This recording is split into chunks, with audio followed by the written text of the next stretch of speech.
having a very cheerful day. And today's day is more cheerful and wonderful and motivating because we have Dr. Sushila Chaudhary with us, right? So it's lovely to have you here, ma'am. I am also happy to be here. Okay, that's lovely. That's great. So she has written a lot of books titled as, one is this, Srimad Bhagavad Gita. This is Anubhut Satya, and this is the English translation, which is my encounter with truth. And the English translation of this book is also on its way. So, having faced a near-death experience in your life, you have clearly understood the difference between the body and the soul, right? Yes. Yes. So, and that's the time when he decides to write. So, she has published various books, as I mentioned earlier. So, what inspired you to explore this theme of life, the death and soul's journey, into your book? Actually, when I felt me as a different, separate existence out of body, there I realized that I am very peaceful, very light, and feeling very blessed. तो वो जो अनुभव था, मुझे लगा कि, और उसके बाद मैं री एंटर और हो गई बॉडी में, तो ये जो डिफरेंस मेरे साथ आया लाइफ में, बॉडी में री एंटर होने के बाद मेरा एटीट्यूड चेंज हो गया. इतना ज़्यादा मुझे वो इम्प्रेसिव इवेंट थी मेरी लाइफ के लिए कि अब मेरा एटीट्यूड ये था कि मैं सबको देख रही थी तो मुझे लगता था कि ये सभी इसी तरह की एनर्जी है, बाहर लाइट एनर्जी जो होती है सब इसमें बॉडी केज में बंद है. That is great. Something different, right? Totally different. Yes, I get it. Okay. So, there are number of books, I guess, related to Gita, right? So, how do you think your book is different from others? Definitely, I want to explain it because मैं जब 27 years की as में मुझे ये near death experience हुआ, और उससे पहले भी मैंने गीता बहुत पढ़ी थी, लेकिन जब ये एक्सपीरियंस मुझे हुआ तो मैं टोटली अमेज्ड थी और मेरे दिमाग में बहुत सारे क्वेश्चंस थे कि एक्चुअली व्हाट एम आई, जो मैं बाहर थी उसका एक्सप्लेनेशन क्या है, मैं क्या थी, किस तरह की थी. मैंने जो एक्सपीरियंस किया वो तो मेरे पास था, पर कहीं वर्ल्डली एक्सपीरियंस भी मतलब किसी ने किया हो, उसका पहले से कोई डिटेल्स हो, मैं जानना चाहती थी. तो मैंने ऑलमोस्ट सारी बुक्स को टटोला, रिलीजियस अदर बुक्स को भी टटोला, सेंट्स के पास भी गई, सेक्स के पास भी गई कि चलो कोई बता दे, पर वो उसको क्लियरली एक्सप्लेन नहीं कर पाए. फिर उसके बाद में उस प्रोसेस को खुद करने लग गई, बार बार उसे रिपीट करती थी, क्योंकि मैं एक डॉक्टर हूँ, एलोपैथ, और मैंने साइंस पढ़ा है, तो मेरे को दिमाग में यही था कि जिस चीज़ को हम अगर हम वापस से प्राप्त करना चाहते हैं तो the same procedure should be adopted.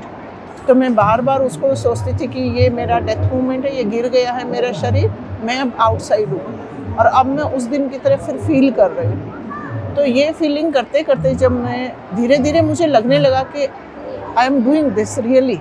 पहले तो मुझे हंसी आती थी कि मैं ये क्या स्टूपिडिटी कर रही हूँ, लेकिन धीरे धीरे मुझे लगा कि I am doing something worthful.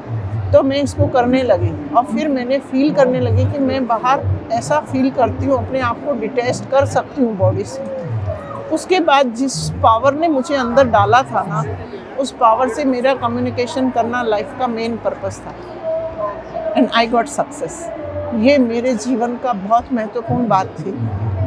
तो उसके बाद जैसे जैसे जीवन बीता, after 30 years experience of this spiritual journey, मैंने रियलाइज़ किया, गीता को पढ़ा कि वहाँ कहीं भी एक्सप्लेनेशन ठीक से मिला नहीं था मुझे.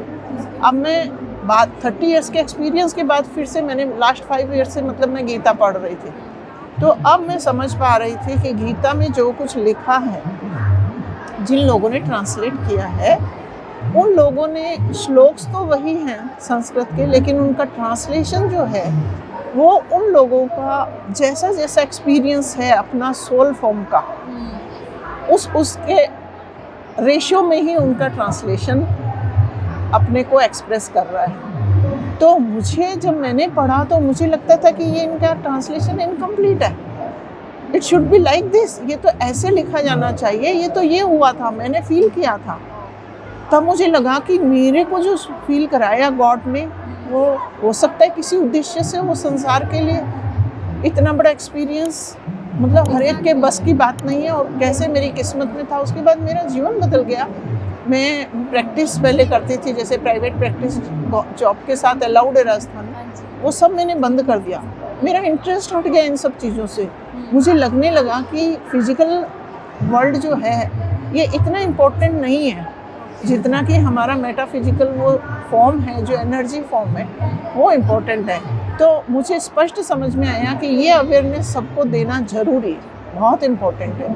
इससे ही जीवन की सारी प्रॉब्लम सॉल्व हो जाती है। आई एम हैप्पी आपने ये सब सोचा लिखने के लिए, एंड आई होप कि सबको इससे बहुत हेल्प मिले। I am sure in fact कि मिलेगी ही मिलेगी। डेफिनेटली आज के यूथ को स्पेशली मैं चाहूँगी जो इन बातों से बिल्कुल भटके हुए हैं कि क्या होता है रिलीजियस, क्या बातें क्या होती है, स्पिरिट क्या है, गॉड क्या है, सोल क्या है, नथिंग, ये सब थ्योरेटिकल चीज़ें हैं। मैं कहना चाहूँगी कि आप एक बार इसे पढ़ कर के अपने जीवन में जैसा बताया वैसा आप एक्सपीरियंस करके देखिए, फिर आप जानेंगे कि ये सब कुछ कितना इम्पोर्टेंट है। बल्कि यही ट्रुथ है जीवन का। इसको हम सीख करके जब हम फिजिकल लाइफ में आएंगे, मटेरियलिस्टिक वर्ल्ड में, तो हमें हर सक्सेस मिलेगी। That is great, that is lovely. Okay. My next question would be, many people today consider themselves followers of Sanatan Dharma, right? But lack the clarity on its true essence. Yes? So what is your take on this? Like, how are you addressing the gap in understanding and realizing it like thoroughly? It's a current issue, I can से। अभी हम लोग सभी सनातन के लिए बहुत ज़्यादा, हम कह सकते हैं कि आवाज़ उठाए हुए हैं। पूरा कंट्री में ये चल रहा है कि सनातन धर्म को अच्छे आगे बढ़ाना है, सनातन धर्म को स्थापित करना है, और सनातन धर्म विश्व का प्राचीन धर्म है। सनातन धर्म से ही सारे धर्म निकले हैं, लेकिन इसको हम डाइजेस्ट कैसे करें जब तक कि हम खुद एक्सप्लेन नहीं कर सकते। तो मैंने बहुतों से बात भी की, लेकिन कोई क्लियर आंसर नहीं दे रहे थे, पर मेरे को आंसर मिल चुके थे। तो मुझे लगा कि मुझे ये क्लियर करना बहुत इम्पोर्टेंट हो गया है।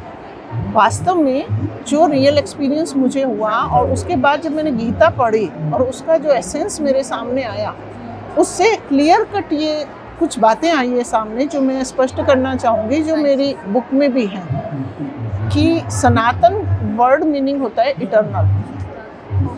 इटर्नल मीन्स जो था, जो है, जो रहेगा। अब बाय द वे मैं अगर आपको एक सिंपल क्वेश्चन पूछ लूँ कि मेरे या आप में आपका एग्जिस्टेंस है, मेरा एग्जिस्टेंस है, what you think, what is eternal in this? आपके पूरे एग्जिस्टेंस में इटर्नल क्या है? कैन यू टेल मी?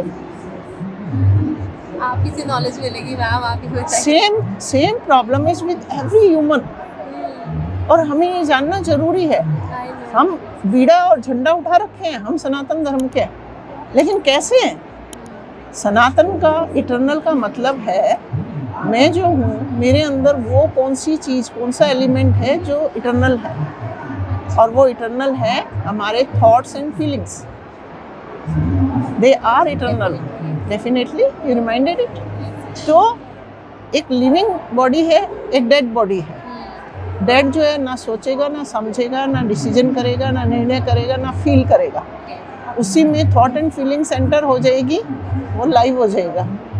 तो एक्चुअली में क्या है, as being a doctor I can explain this properly. ये मेरा सौभाग्य भी है कि ईश्वर ने मुझे बॉडी की डॉक्टर तो बनाया ही बनाया, स्पिरिचुअल डॉक्टर भी अब बना दिया। तो मैं उस लेवल पे भी मैं अब अच्छे से एक्सप्लोर कर सकती हूँ इस नॉलेज को।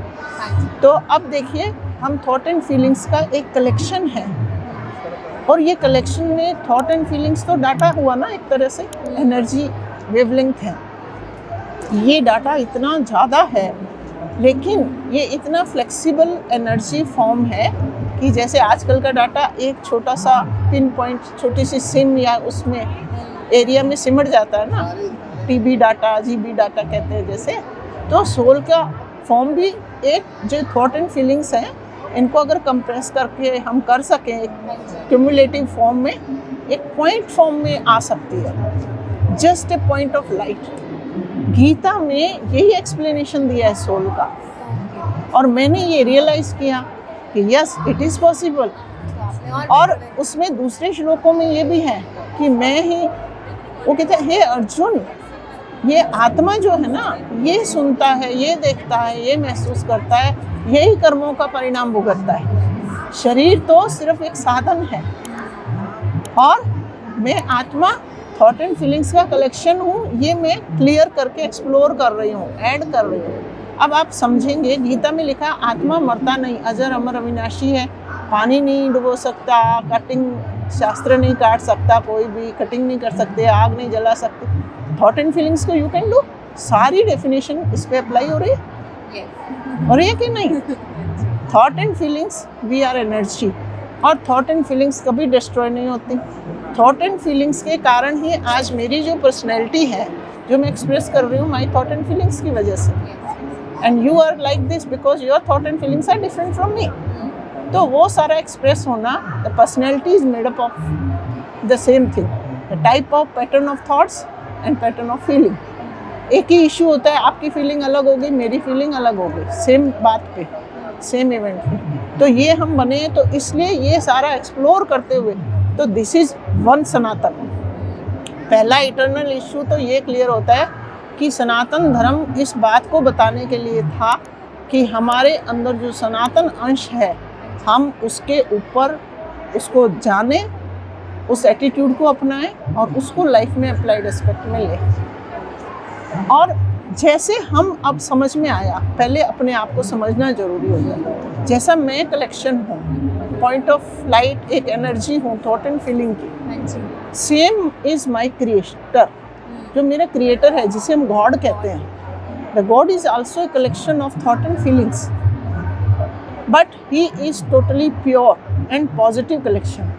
हमारे अंदर तो बॉडी लेवल पे आने से, लाइफ में बॉडी को यूज़ करने से नेगेटिविटी आ गई, क्योंकि वाइसेस आ गए ना, और वाइसेस के कारण हम नेगेटिव हो गए, इसलिए हमारी पॉजिटिविटी डिप्लीट होती जाती है। लेकिन God always positive, because he never assumes, never acquire body. So दूसरा सनातन गॉड है। एंड थर्ड सनातन इटर्नल नॉलेज के लिए, third eternal concept is this platform जिस पे हम खेल रहे हैं। We are playing, human beings are playing here. ये प्लेटफॉर्म उसने बना कर दिया, and it is also eternal. और जो हम यहाँ एनर्जी रिलीज करेंगे, वही हमें लौटकर वापस आएगी। द कर्म philosophy related with this concept. अब सोचिए, सनातन धर्म का मुख्य जो सार था वो ये था कि हम सभी मनुष्य अपने आप को अपने इटर्नल फॉर्म में फील करें, आइडेंटिफाई करके बिहेव करें। यानी हम सब आत्माएं जो दिख रहे हैं ना, ये सब यहाँ रहने वाले हैं, हमेशा इस धरती पर रहने वाले हैं, कोई किसी को नष्ट नहीं कर सकता है।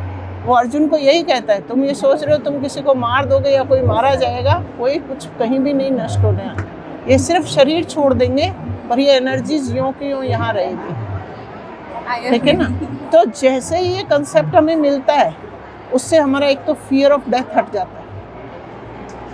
What is death? Just changing our costume. ये बॉडी इज आवर कॉस्ट्यूम है, इससे रिलीज हुए, दूसरा नया कॉस्ट्यूम एक्वायर कर लिया, तो फियर ऑफ डेथ खत्म होता है। तो ये भी इसी में लिखा है गीता में, सनातन धर्म में, कि सनातन धर्म श्रेष्ठ क्यों माना? क्योंकि अगर हम सब हैं, ये प्लेटफॉर्म सदा है, we are eternal, then we are all are parts of that God जो मोस्ट इटर्नल है, पॉजिटिव है। Then we are as a family. इसी से सनातन धर्म से वसुधैव कुटुंबकम की भावना आई, जो कि पूरा वर्ल्ड मानता है कि बाहर के कंट्रीज़ में कोई भी व्यक्ति होते हैं, वो ऐसा इतना बड़ा दिल नहीं रखते हैं कि वो ये कह दे कि अमेरिका, इंग्लैंड या उसके अलावा पूरी धरती मेरा फैमिली है। No, my country is my country. वो इतना ही कह पाते हैं, पहले उसका फिर दूसरों का। आज हमारा कंट्री का जो बाहर जा रहा है, प्रिंसिपल जा रहा है, थ्योरीज जा रही है, वो ये कि पूरा विश्व मेरा संसार है, पूरी धरती मेरा परिवार है। तो ये जो कंसेप्ट है वो सनातन की वजह से, और इसका फाउंडर कौन हुआ? इसका फाउंडर भी गीता में स्पष्ट किया हुआ है, लेकिन वो मैंने बताया ना कि वो ट्रांसलेशन इतनी कॉम्प्लिकेटेड और इस तरह से है कि आपस में कम्युनिकेशन और जो क्लियर होनी चाहिए ना, वो बातें क्लियर नहीं हो रही है। और ईश्वर ने मेरे ऊपर इतनी कृपा की, जो इंसाइटफुलनेस मुझे मिली उस एक्सपीरियंस से, बाहर होने से, उससे ये सब मुझे क्लियर होता गया। तो वो जो एक सीक्रेट रिवील हुआ, उससे ये सब क्लियर होता है कि सनातन धर्म का जो फाउंडर है वो भी वो सुप्रीम है, जिसे पूरी दुनिया एक गॉड के नाम से जानती है। That God is also light. ठीक है, very very like lovely answer I can say. तो this will clear by my book कि आज तक कोई कह नहीं पा रहा था कि भाई आपके धर्म की, जैसे Bible is for Christians, Quran is for Islamics, अपना धर्म का कौन सा पुस्तक है? मुंह से नहीं निकलता था, क्योंकि ये पता नहीं कहाँ लिखा है कि ये धर्म का स्थापक है। Shrimad Bhagavad Gita is the founder book of explaining who is the founder, when it is established, कब ये स्थापित हुआ, धर्म किस तरह स्थापित हुआ, क्या साइकिल है, ये वर्ल्ड ड्रामा का जो साइकिल रिपीट होता है ना, ये भी उसी में। और खुद वो जो गॉड है वो आकर के हमें सनातन धर्म का ज्ञान देता है। उसके अलावा किसी ह्यूमन बीइंग की, चाहे वो कितना ही महान हो, वो हमें ये नहीं न तो एक्सपीरियंस करा सकता है, न वो हमें इसको रियलाइज करके और बता सकता है, ना उसके मुंह से निकल सकता है you are soul, I am soul. No one has said this till now. और ये साइकिल बार बार रिपीट होता है।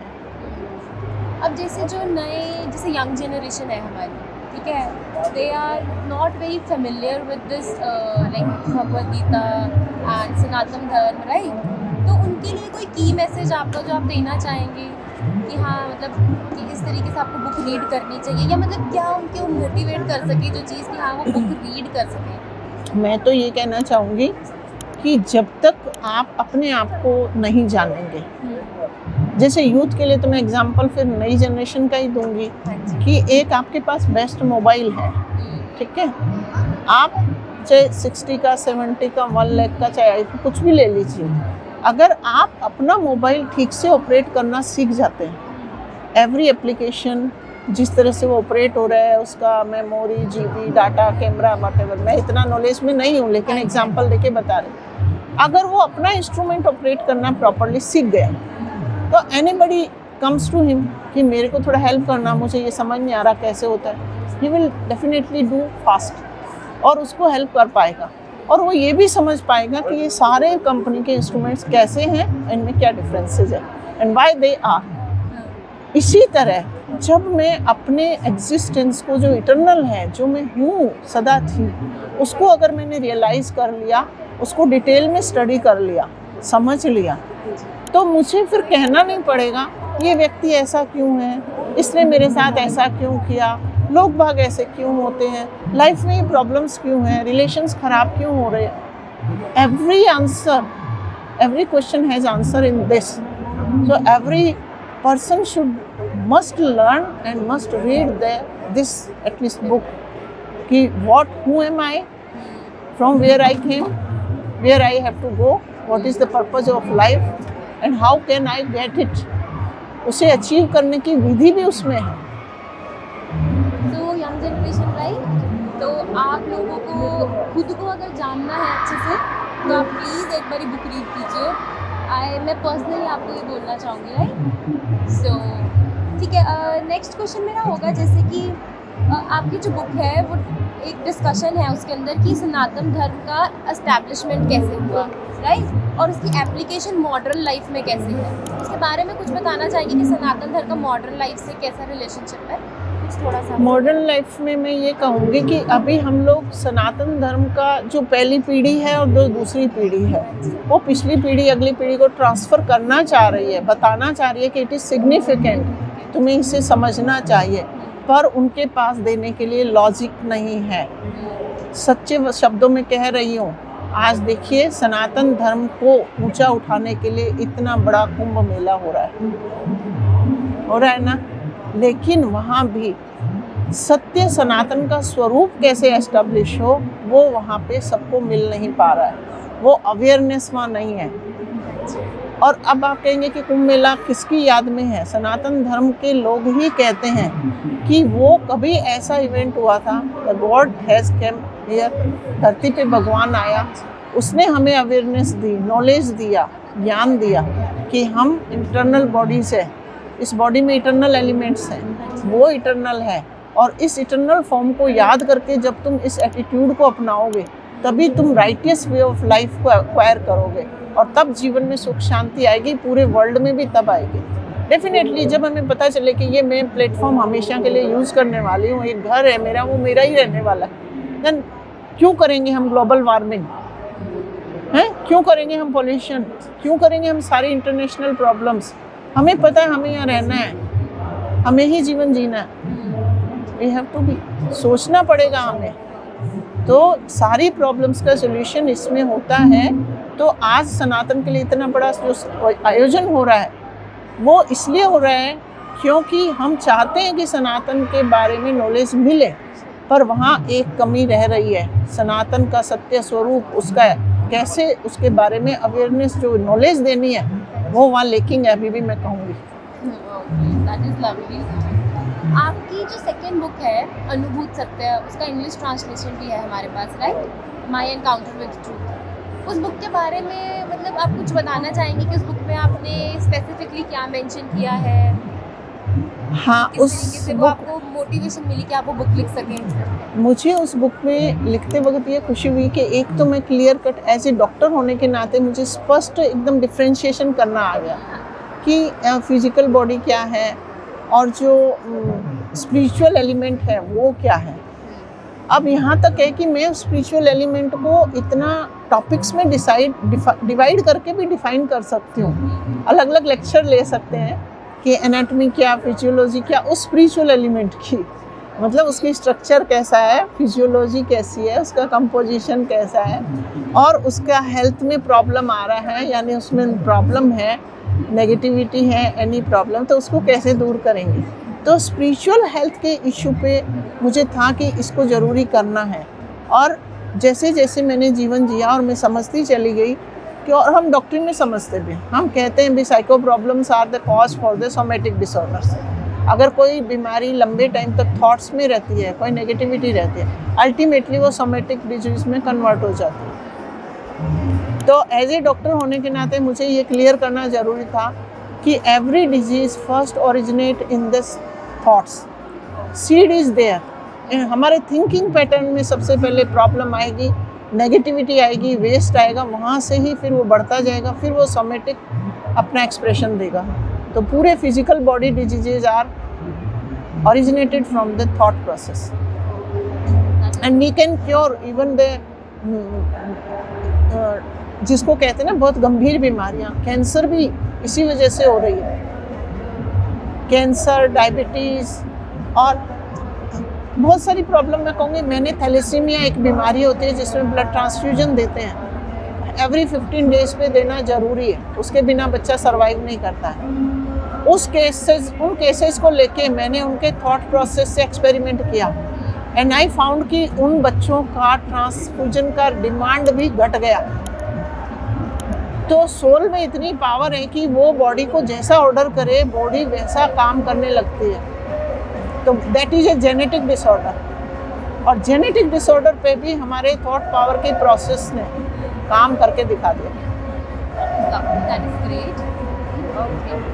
My last question would be, अगर मैं आपसे पूछूं तो आपकी बुक का ना सेंट्रल थीम अगर मैं बोलूं कि मतलब आपकी बुक एक ही चीज़ की वजह से पीछे रिवॉल्व कर रही है, मेन लाइन वो है कि every soul is its own doctor, right? इसके बारे में क्या कहना चाहेंगे आप? ये बिल्कुल 200% करेक्ट कहूँगी मैं, क्योंकि हमने ही अपनी बीमारियां पैदा की है और यहाँ तक कि ये पर्सनैलिटी की डिसऑर्डर है, प्रॉब्लम्स है। देखो, एक व्यक्ति खुद ही जान सकता है कि उसने इस इवेंट में या इस सिचुएशन में ऐसी प्रतिक्रिया क्यों दी।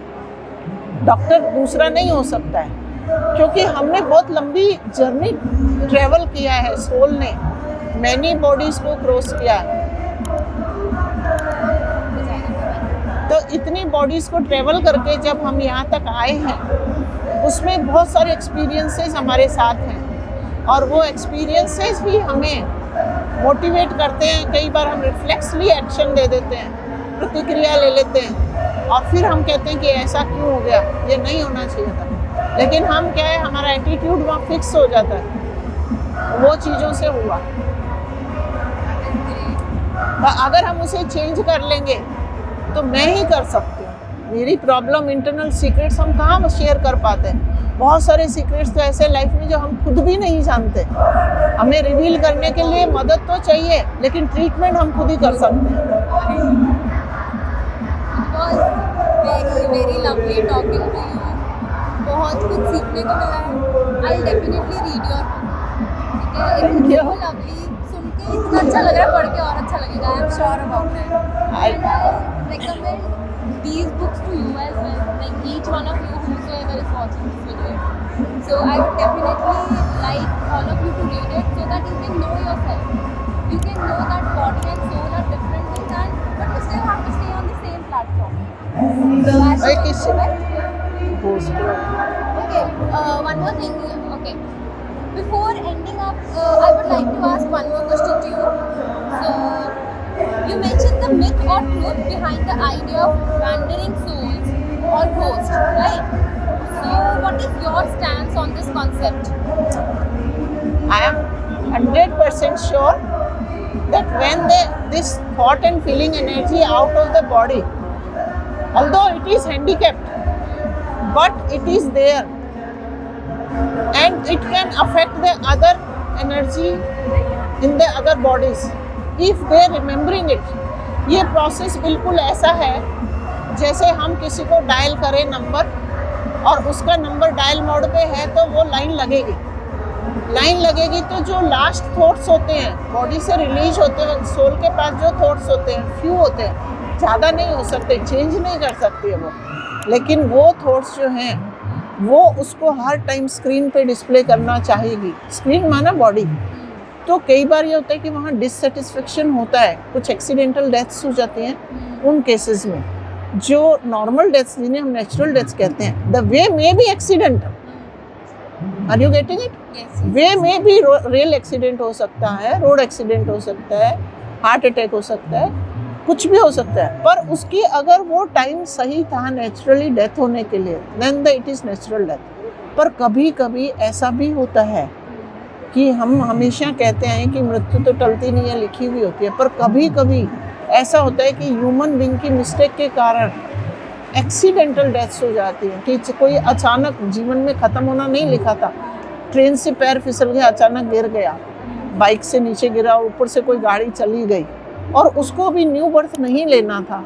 दैट टाइम पीरियड के लिए वो एनर्जी बाहर रिलीज हो ही जाएगी ना, तो वो हमेशा उन लोगों के पास रहेगी जो उससे कनेक्टेड थे और जिनके साथ उसको अभी डेब्ट्स एंड क्रेडिट्स थे उसके, वहीं पर सर्कुलेट, वहीं घूमती रहेगी।